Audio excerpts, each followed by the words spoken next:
A graça e a paz de Jesus, amados, retorna para o nosso ponto da casa. Hoje nós estamos lendo dos capítulos 33 até o capítulo 36. São os últimos capítulos do livro de Números. Estamos concluindo mais um livro hoje.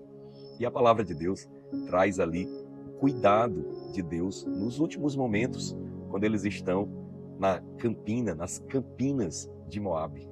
Eles estão à margem do Jordão, em frente da cidade de Jericó. E eles estão ali aguardando a ordem de Deus para a entrada na terra da promessa. Se passaram 40 anos e alguns meses. E nesse tempo, Deus faz o registro de todo o percurso. Você vai encontrar isso no capítulo 33, no capítulo 34. Ele vai registrar todo o percurso dos israelitas do momento em que eles saíram lá de Sucote, no Egito, quando Deus os libertou da escravidão. E caminho após caminho, parada após parada, Deus faz o registro de tudo. Você sabia, Deus tem um registro da sua história. E Ele tem um registro da sua história, daquilo que já aconteceu, e Ele tem um registro de toda a sua história. Assim, Ele faz o registro. E é interessante a gente perceber que Deus, Ele é detalhista. Cada detalhe da história é registrado para dizer que cada parte da sua história, as partes que são fáceis, as partes que são difíceis, Ele fez o registro ali de Israel. E eu quero falar para você, Ele faz o registro também da sua vida. Ele se importa com cada parte do seu ser. A Bíblia diz que nenhum fio de cabelo da nossa cabeça se perde sem conhecimento do Senhor. Então, para mostrar o cuidado de Deus para conosco. E é interessante que ele dá várias instruções, as instruções de como eles iriam repartir a terra, de como seria a herança. Deus mostra ali a sua justiça, o seu cuidado, onde ele dá uma quantidade de terras maior para as tribos que são maiores e uma quantidade menor para as tribos que são menores. Eles estabelecem os limites do norte ao sul, do leste ao oeste, definindo bem a possessão da herança. Você sabia que nós temos heranças espirituais, onde Deus define bem quais são essas heranças, né? E, na verdade, Ele chega a dar muito mais daquilo que nós pensamos e imaginamos. Mas Deus, Ele promete, Ele define e Ele cumpre, como Ele está fazendo com os israelitas nesse momento.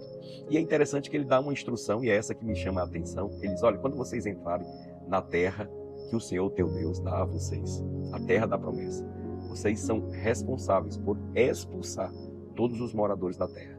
Não deixa ninguém. Então, Ele deu ao povo dele a herança, mas Ele esperava que houvesse da parte do povo de Deus um posicionamento. Por quê? Porque se Deus promete, Deus nos dá, o que eu tenho que fazer pela fé é tomar posse.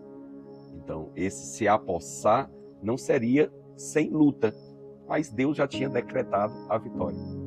E Ele disse assim, olha, se vocês permitirem que eles permaneçam na terra, eles serão para vocês como espinhos nos olhos. Imagina, pessoas que serão espinhos nos nossos olhos e aguilhões nas nossas ilhagas, nos lombos.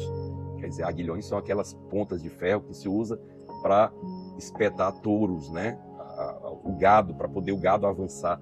Ele diz que eles seriam como isso para nós, né? Paulo, tratando de coisas espirituais, mais na frente, a respeito do seu próprio orgulho, de como Deus cuidava dele, ele disse assim, olha, assim, foi-me enviado um espinho na carne, mas eu orei a Deus, pedindo para que fosse retirado. Aquilo que Paulo estava falando não era uma enfermidade, não era uma doença, mas algo que Deus permitiu. Alguém que era como um calo, ou que pisava no pé do apóstolo Paulo. Ele disse que aquilo aconteceu para que ele não se ensoberbecesse, quer dizer, que ele não se orgulhasse daquilo que estava recebendo, mas que aquilo serviria como um limite. Bem, assim, Deus realmente não quer que a gente viva debaixo de nenhuma opressão, de nenhum jugo. Mas você sabia que às vezes Ele permite coisas como essa, como o apóstolo Paulo, para que Ele possa trabalhar a sua transformação na nossa vida, porque foi isso que aconteceu. Isso deu limite para o apóstolo Paulo e trouxe transformação para ele. Realmente Deus queria que todos ali da terra prometida, todo cananeu fosse removido. E isso representa o trabalhar de Deus na nossa alma. Sim, porque nós recebemos a Deus completamente do nosso espírito. Mas você sabia que nesse exato momento nem toda a sua alma pertence ao Senhor. Lá dentro há estruturas, fortalezas, argumentos, ideias que ainda não são do Senhor, que precisam ser rendidas ao Senhor. Esse é o processo que nós chamamos de conversão. Porque há um momento em que você nasce de novo, isso é um evento. Você passa a pertencer ao Senhor. Mas há um outro momento em que você está sendo conquistado na sua alma. O que Deus estava dizendo era, ao conquistar a alma, expulsa tudo ali que não vai servir, tudo que vai ser contrário a você, remove dali em nome de Jesus.